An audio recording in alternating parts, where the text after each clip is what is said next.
Oasis Audio presents Abandoned, the Peabody Series, Book 6, by Jeri Massi, read for you by Aimee Lilly. This story, without apology, is set in 1985, back when children played outside until dark, rode bikes, talked about big ideas with each other, and lived in neighborhoods.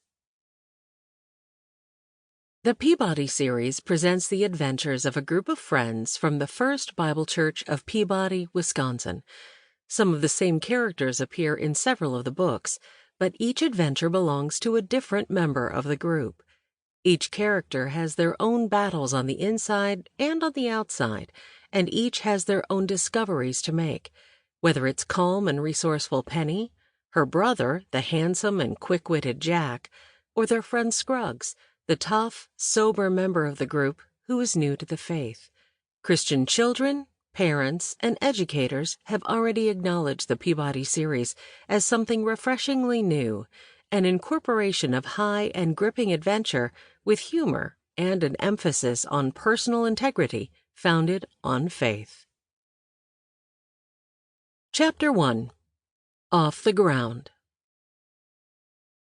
Penny was in charge of getting us to Uncle Bill's motel, which is why I can only give a sketchy account of where we were when everything happened. Penny could be more exact about the airport, but of course after that she wouldn't be able to be more exact than me. But as for me, I'm not even sure where the airport was. Once you get out of Boston, you're flying over the real New England. That's what everyone on the plane kept saying. We'd be looking down at mountains, and someone would say, "Yup, that's the real New England," as though Boston had only been a cleverly contrived fake or some type of tourist trap that snapped up the unwary. And a stewardess walking by would nod and say, "Yup, it's the real New England. Don't see foliage like that anywhere else, do ya?" The tiny plane we'd picked up in Boston was a commuter. Just think of a sardine can with wings propelled by rubber bands and you'll get the idea.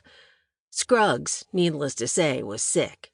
He hadn't wanted to come in the first place, but I'd talked him into it, and my Uncle Bill and Aunt Betty had called him up to ask him especially. Scruggs had met my Uncle Bill and Aunt Betty about a year before.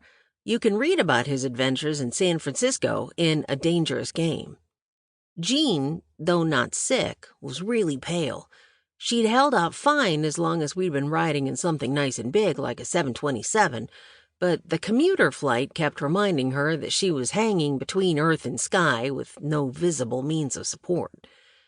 Penny, as usual, was in control of everything, including herself. She was sitting next to Annette, which didn't make her very happy, and Jean was in the aisle seat, hugging the armrests and looking across me to Scruggs, who had his head in his hands. As for me, I was really happy. I'd saved up all my money since who knows when, and had made one of those once-in-a-lifetime purchases that everyone oohs and ahs over, a 35mm camera. And now we were going to the very farthest part of New Hampshire, and I was planning on getting shots of the mountains, shots of deer, and shots of moose. I had every kind of lens imaginable in my big camera case. "Jack, I wish you'd quit swinging that camera case around," Penny said. "Shh," Scruggs said with a moan. He dropped his head back onto his knees. "It's getting in the flight attendant's way," she added in a whisper. I made a face at her, but I quit swinging the case. Penny's all right, but having to sit next to Annette had put her into a really bad mood, and whenever she gets into a bad mood, she pulls out her big sister routine and bosses everyone around. I had the camera around my neck because I wanted to look like a tourist. Everyone else on the plane did, and I wanted to blend in and act natural. "Jack is so immature," Annette added. "Hey," I challenged her, "define maturity. I've got a 35mm camera, and you don't." "Would you please be quiet?" Scruggs moaned again. "When is this flight gonna end?" The plane's interior was dark, but we had the little lamps over our seats turned on. Penny glanced at her watch. 24 more minutes, she said. Then we pick up the airport's van and it takes us to Littleton. "Well, how long does that take?" I asked. Uncle Bill Sample complete. Ready to continue?